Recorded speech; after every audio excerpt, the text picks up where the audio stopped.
Ще раз дякую вам,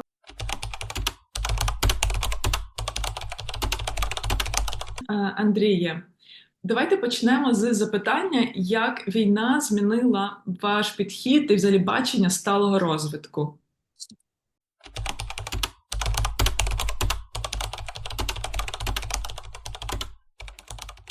Доброго дня ще раз. Так, Єрмак Андрій, директор Украероруху. Дуже ще раз приємно приймати участь в цьому інтерв'ю. Звичайно, що війна якби торкнулася кожного аспекту життя кожного українця на сьогоднішній день, і в тому числі дуже є велика рефлексія на функціонування самого підприємства. Починаючи з 24 лютого 2022 року, Україна закрила свій повітряний простір для цивільних повітряних суден. То ми, як компанія, яка надає авіаційне забезпечення для цивільних літаків, ми перестали надавати ці послуги через загрози безпеки польотів. Тобто, і починаючи з цього дня, взагалі, у нас е, е, мовно всі плани по розвитку так були, скажімо так, свіфти були переорієнтовані на виживання. Да? З одного боку, я вам можу сказати, якби свої враження, так, тобто найскладніше були, мабуть, перші 2-3 тижні. В плані, якби для не тільки як для керівника підприємства, а взагалі як для українця, тому що ну якби в таких умовах ми плюс-мінус, бо люди мого віку, вашого віку ще слава Богу, на той час ну не доводилось жити. Тобто, це було ну, по-перше, uncertainty, невизначеність, тобто стресовість, дуже багато всіх якби процесів так перестали працювати. Люди не знали, що робити, куди бігти. В тому числі це все стосувалося і підприємства з одного боку. З іншого боку, авіаційна галузь дуже глибоко і дуже тяжко пережила ковід. Так, і дуже багато з тих, скажімо так, першочергових заходів, які необхідно було впроваджувати на підприємстві, ми просто робили навіть копі-пейст умовно з ковіду, тому що під час ковіду у нас трефік впав на 98% в перші місяці ковіду. Тобто там ну залишалися якісь single flights, так те саме відбулося починаючи з 22 лютого, тобто перестали виконувати літаки. Тобто, ми перейшли на спеціальний режим роботи. Слава Богу, що ми в тому числі готувалися до подібних як розвитку подій. Тобто, ми проходили постійні навчання з приводу того, як мають діяти операційні групи диспетчери під час виконання обов'язків. І запровадження там спеціального режиму, якщо ви там чули, не чули, то називається у нас ковер. Тобто, коли потрібно очистити повітряний простір від цивільних суден для того, щоб убезпечити їх в повітрі з одного боку, ну і з іншого боку, безпосередньо умовно дати можливість нашим збройним силам виконувати свою офіційну роботу. Тому, ну, по-перше, це було дуже зненацька, дуже раптово, дуже невизначено. Да? Тобто, дуже була стресова ситуація для всіх людей з одного боку, з іншого боку. Тобто, ми виконали свої основні завдання в перший день по тому, що всі літаки, які були в повітряному просторі України, безпечно його або покинули, або приземлились, що дало можливість забезпечити безпеку пасажирам. Ну і починаючи від цього, ми плавно або не так плавно, а просто перейшли в режим збереження спочатку, да, а потім вже почали планувати відновлення. Тому, якщо ваше запитання якби читати буквально так, то як змінила підхід, то вона кардинально змінила підхід до сталого розвитку, тому що на сьогоднішній день досить складно казати про розвиток, коли вже 3 роки триває війна. Да, тобто наша головна інтенція на збереження людей і інфраструктури підприємств та можливості для швидкого відновлення своїх послуг, тому що я впевнений, що будь-хто з українців дуже скучив за польотами, і як тільки складуться відповідні безпекові умови, відразу підуть купувати квитки на ті авіакомпанії, які захочуть до нас літати з одного боку, з іншого боку, наші всі інтенції на сьогоднішній день у мене, як у керівника підприємства, в тому числі на забезпеченні відновлення. Так, тобто, по-перше, це підтримання того стану, який є на сьогодні. Це якби задача мінімум, яка вже взагалі не проговорюється. яка полягає і фінансовій ліквідності підприємства, і підготовці інфраструктури фахівців, так і розвитку. Розвиток або розвиток відновлення. Відновлення в нашому розумінні, щоб у нас залишалася спроможність відновитись в якійсь конфігурації, в мінімальній конфігурації після війни для забезпечення попиту на авіаційні перевезення. І, звичайно ж таки, у нас є вже плани, як сказати, він називається план відновлення, але він складається з декількох етапів. Тобто, перший це етап найбільш пріоритетний для того, щоб ми могли відновити в мінімальній конфігурації на сервіси. Другий етап це вже якби поступовий, скажімо так, повноцінне відновлення. Тобто, це другий етап. І він також залежить від меншій частині на сьогоднішній день від людей, більшій частині від достатньої інфраструктури. І третій вже етап безпосередньо модернізація. Тому я можу сказати, що ми про розвиток також думаємо, але на сьогоднішній день для нас ключовим пріоритетом залишається відновлення, мати можливість відновитися дуже швидко. Ніхто не буде чекати рік, коли ми або вся українська авіаційна галузь відновиться після війни. Тобто, як тільки там або бойові дії закінчаться, або будуть створені відповідні безпекові умови в якійсь визначеній частині повітряного простору, ми маємо забезпечити польоти в цій частині. Дякую дуже. Скажіть, яка ваша думка, як лідери можуть власне мотивувати для звертання увагу і власне розглядання аспекту зелених технологій при відновленні?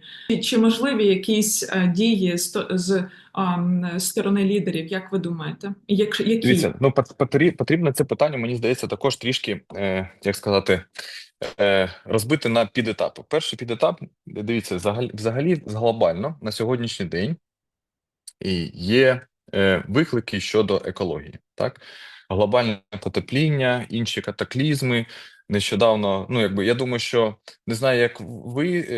Я, наприклад, пам'ятаю своє дитинство. Я точно пам'ятаю, що погодні умови були абсолютно відрізняються від того, що є на сьогоднішній день. І пройшло буквально 15-20 років. Тобто зміни в кліматі вони очевидні. Вони очевидні для всіх, і очевидно, що нам потрібно якимсь чином мінімізовувати шкоду природі для того, щоб вберегти, як мінімум, наше покоління, мені здається, ще в принципі плюс-мінус в безпеці кліматичній, але наступне покоління вже мають про це переживати. І на глобальних політичних рівнях прийнято дуже багато заходів і поставлено ціле для того, щоб ми почали не тільки знищувати природу, а ще як бережно до неї ставитись. Якщо ми кажемо про Європейський Союз, то на рівні Єврокомісії затверджена дорожня карта, декарбонізація і інші фактори, в тому числі як він дуже, скажімо так, впливають на авіацію, і стратегія до 2050 року. Так, ця стратегія вона є поетапна, але є майлстоуни там на кожному періоді для того, щоб там змінювати безпосередньо і викиди СО2, і покращувати характеристики літаків, двигунів, і змінювати саме пальне, умовно там додаючи екологічний, скажімо так, складову для того, щоб знову ж таки була менша декарбонізація.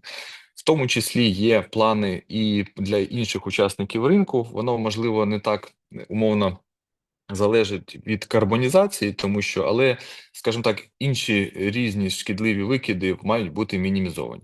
І на все це на рівні того ж саме Європейського Союзу, на рівні держав запроваджуються відповідні бюджетні програми, тому що будь-який перехід на щось краще, так, воно дуже на початковому етапі дуже вартісно, тому що потрібно створити нові технології, це R&D. По-друге, потім потрібно створити інфраструктуру, це те саме, як з електромобілями, з усім. Так? І тільки через якийсь час ми будемо бачити цей ефект. І це дуже сильно спонсорується і підтримується там на вищому політичному рівні в Європі.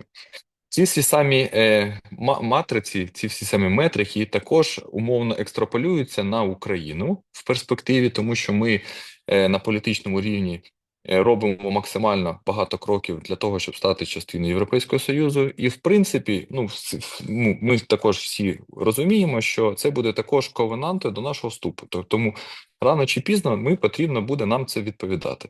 Хочемо, ми не хочемо, але це також буде стояти як прайм для всіх українців, для всіх політиків, для того, що ми маємо змінюватись, для того, щоб безпосередньо бути повноцінними членами Європейського Союзу, відповідати по всім критеріям, в тому числі по критеріям екологічності, якщо можна так сказати, серед всіх інших країн, членів Євросоюзу.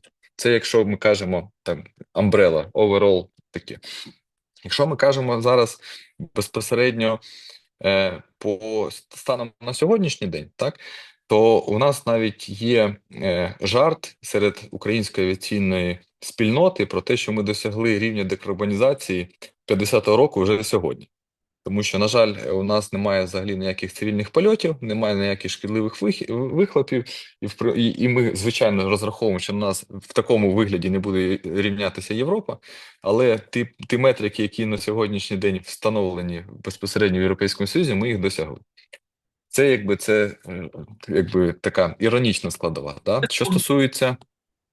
Що стосується безпосередньо України, тобто ми на сьогоднішній день маємо зрозуміти, що ми маємо, по-перше, відновитись.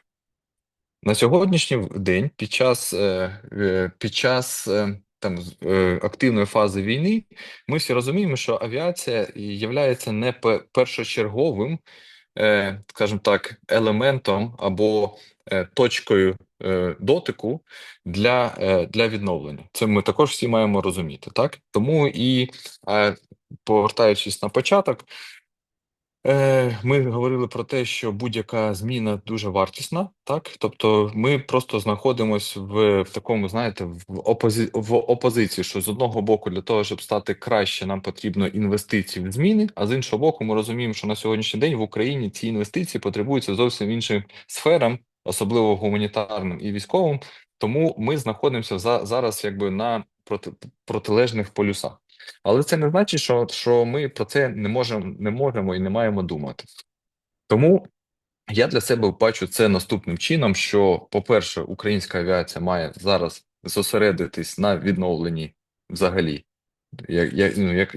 як індустрії, так, але ж, звичайно ж таки, навіть і в цих політичних програмах підтримки, як Ukraine Facility і так далі, і тому подібне, у них гасло є, що потрібно відновити не так, як є, а відновити і краще. Тому якби я бачу, що цей процес має бути структурований на підетапи. Перший підетап ми маємо взагалі зберегтись і відновитись, і мати чіткі вже уявлення до того, як ми будемо рухати. Звичайно, що це буде перехід болісний. Звичайно, що це буде перехід трішки довше, ніж в Європі, тому що наші стартові позиції будуть відрізнятися. Але я впевнений, що так чи інакше ми також наздоженемо наших колег, друзів, партнерів з Європи, і так само будемо, як сказати, намагатися до 2050 року відповідати цим всім критеріям.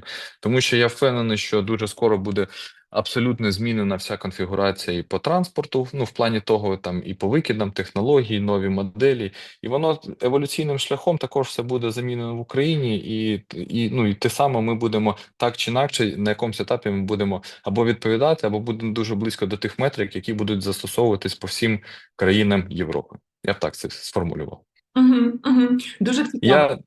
Я ще єдине, що хочу додати, що ми на сьогоднішній день дуже активно провадимо міжнародну діяльність, тому що на сьогоднішній день, на жаль, так ми, як Украрух, як Україна, дуже сильно залежні від європейських партнерів в плані підтримки підприємства. Ми їм дуже вдячні. І Євроконтролю, і всім членам країн Євроконтролю, які підтримують наше підприємство і українську авіаційну галузь. З одного боку, з іншого боку, ми робимо промоцію наших планів відновлення. І з третьої частини ми в тому числі намагаємось там піддивитися найкращі практики. І для мене, наприклад, дуже цікаво, як зараз відозмінюється взагалі наша сфера. Тобто, це все перехід на діджитал технології, тобто мінімізація, особливо це стосується, наприклад, дуже красиво, дуже показово це все відбувається в скандинавських країнах.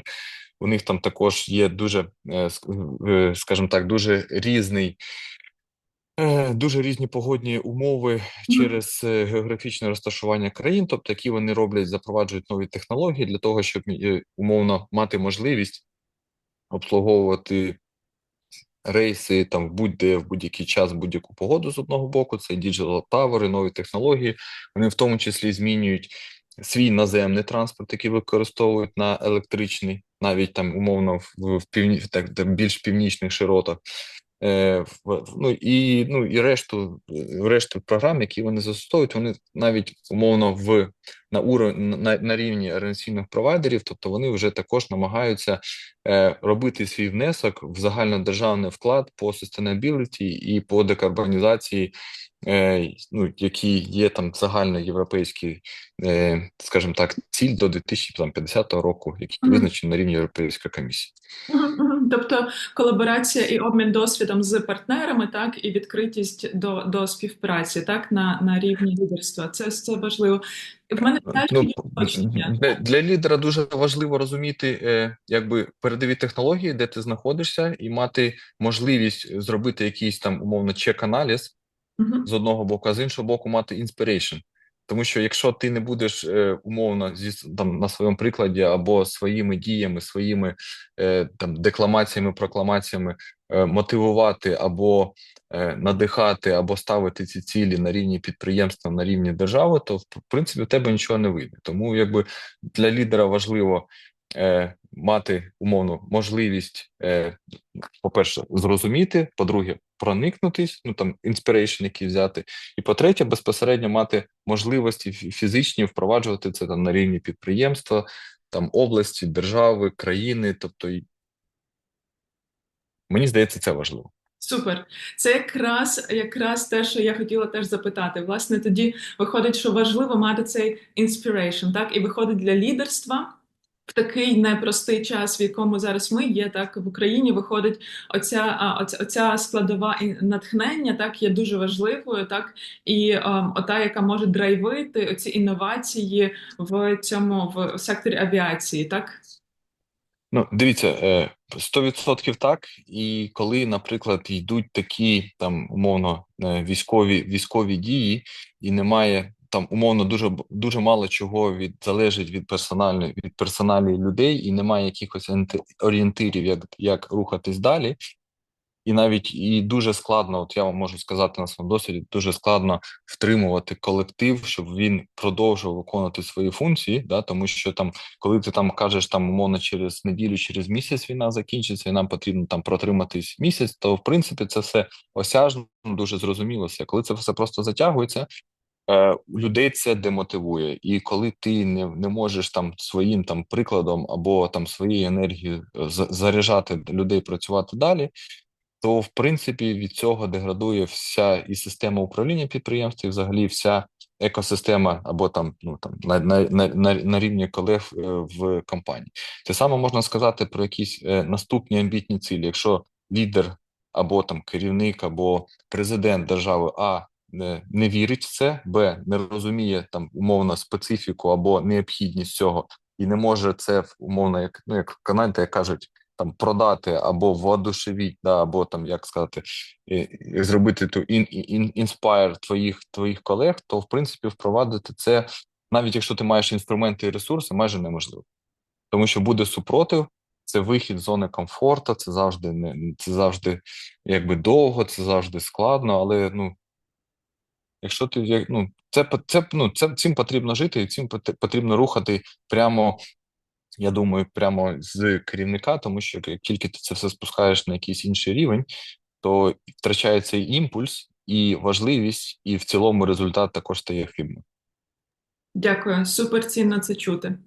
Також, якщо я правильно пам'ятаю з нашої попередньої розмови, ви згадували про те, що ви як лідер готові власне теж якби зрощувати так кадри. Тобто, як лідер, ви готові теж власне вкладати свій досвід і знання, так ділитися ним для того, щоб ці молоді люди, які готові працювати в сфері, щоб вони росли всередині, щоб вони взнавали теж через про інновації і інші власне аспекти. Чи правильно я пам'ятаю?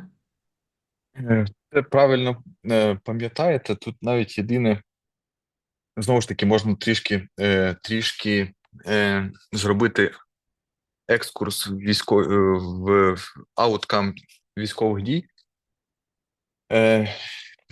У нас в цілому на підприємстві, ну я буду брати приклад нашого підприємства. Тобто, у нас у кожного підприємства є там середній вік, мобільність і там інші, якби якісні кількісні показники, які там мовно тому числі як застосовуються або там на підприємці, так, тобто е, провайдер інформаційного обслуговування завжди ну, воно відносилось до критичних підприємств, воно залишається і буде державним підприємством. Тут створена своя екосистема, я б сказав, це стосується і самих фахівців, тобто у нас є там навіть така, знаєте, як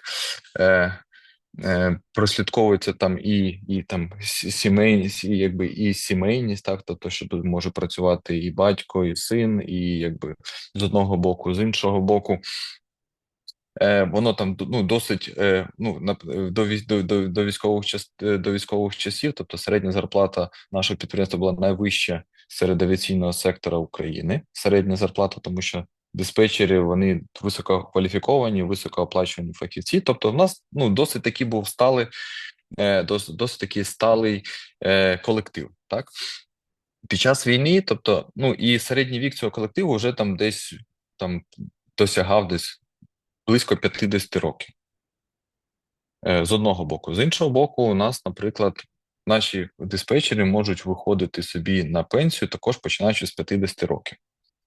І насправді стратегічно я бачу досить велику проблему, тому що з одного боку, або ну, у нас десь близько там 30-40% вже могли потенційно на наступний день виходити на пенсію. Звичайно, що там частина з них продовжує роботу, але немає верхньої межі, коли ти там допрацьовуєш і виходиш на пенсію, але потенційно ти вже маєш право це все робити. Тобто я для себе і для підприємства бачу це як виклик, тому що ну, підготовка нового диспетчера може займати до 7 років, якщо ми кажемо з базової підготовки. Тобто, і ну я можу, ну я як підприємство, ми могли зіткнутися з великими проблемами через нехватку кадрів. Це з одного боку. Це було до війни. Так, під час війни ситуація плюс-мінус по людям, мені здається, що трішки стала гірша в тому плані, що та молодь, яка завжди була сама активна, сама прогресивна, тобто вони просто ну, знайшли можливість адміністративну в законодавстві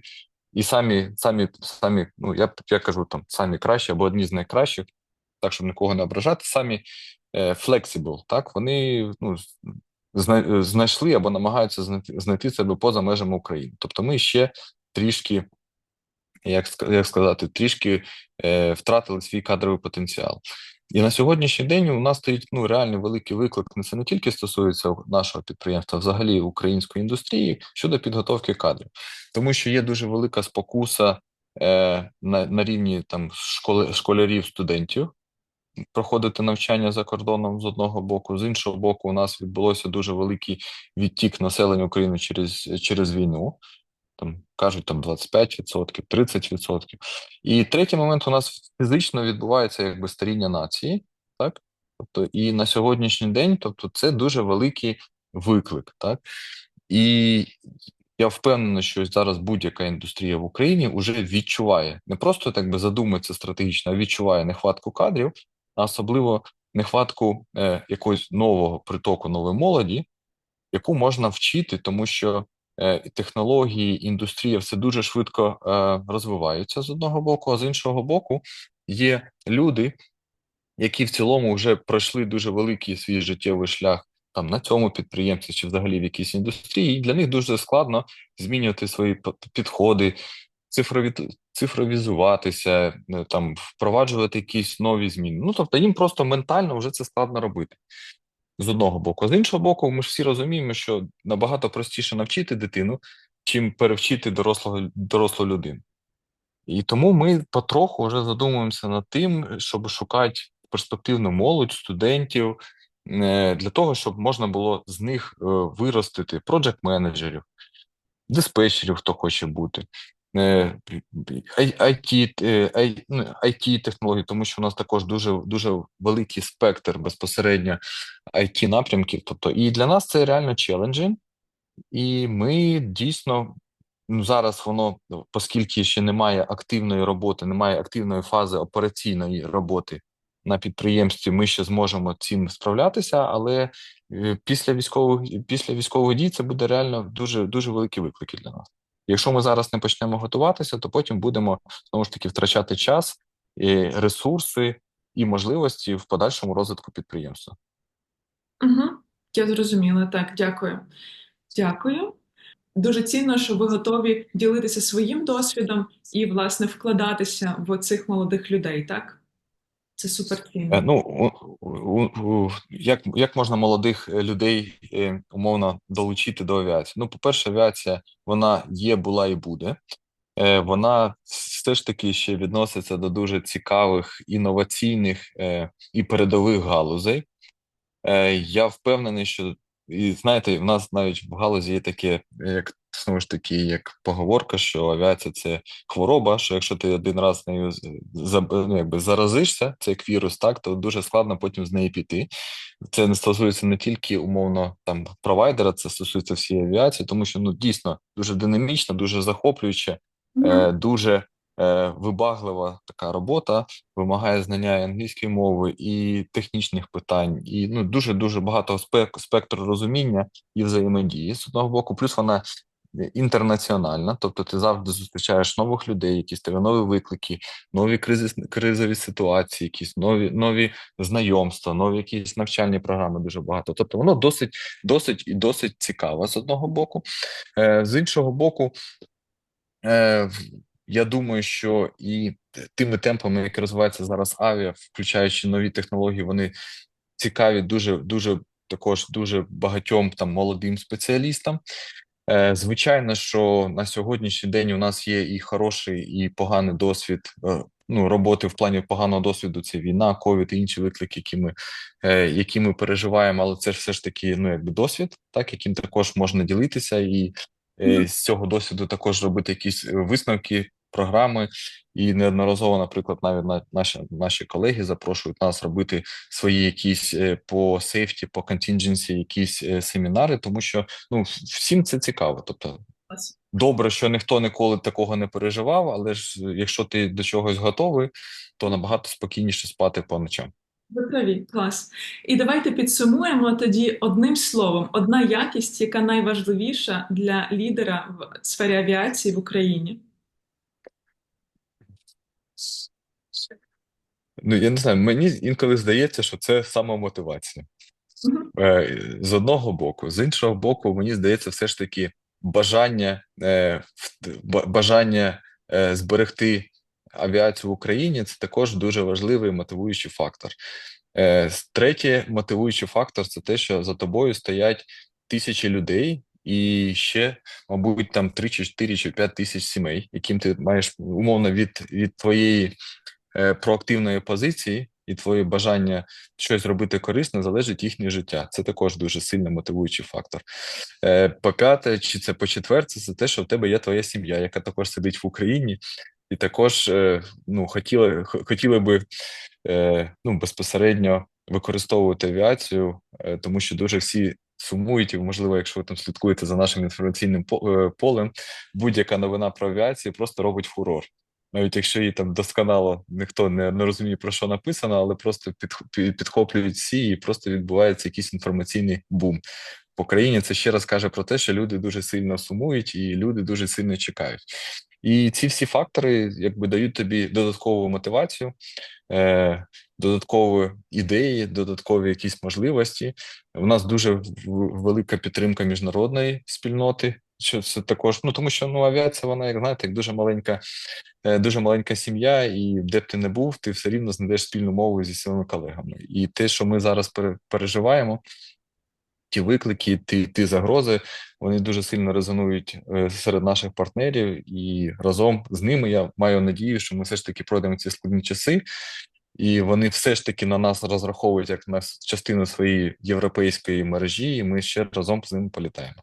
Однозначно, однозначно. Виглядає, що також важливо бути готовим робити екстра степ, як то кажуть, так? І знаходити не один А повід. от робити out of the box Так, thinking. однозначно. Андрія, дуже вам дякую. Дякую за ваші відповіді, за всі, як то кажуть, інсайти, так, з галузі. Дуже цінно почути ваші відгуки. Так, дякую вам.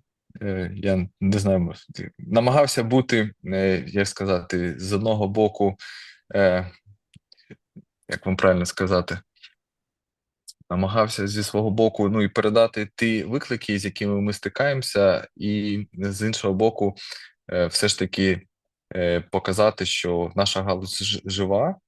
Ми дуже багато робимо для того, щоб її вберегти. В тому числі, щоб надихнути наших співробітників продовжувати боротьбу, продовжувати навчання, продовжувати зберігати свої можливості, скіли для відновлення. Це все не дуже просто, але так чи інакше, ми все ж таки ще й намагаємося якимсь чином корелювати з глобальними викликами, які стоять перед авіацією, sustainability, green development і так далі, тому подібне. Можливо, на якомусь етапі сьогодні воно там звучить навіть трішки там саркастично або іронічно, але так чи інакше, це в тому числі наші цілі. Ми їх розуміємо і дуже сподіваємось, що наступить той час, коли ми будемо активніше концентруватися на цих цілях, а не на цілях збереження української авіації. Дякую вам. Дякую.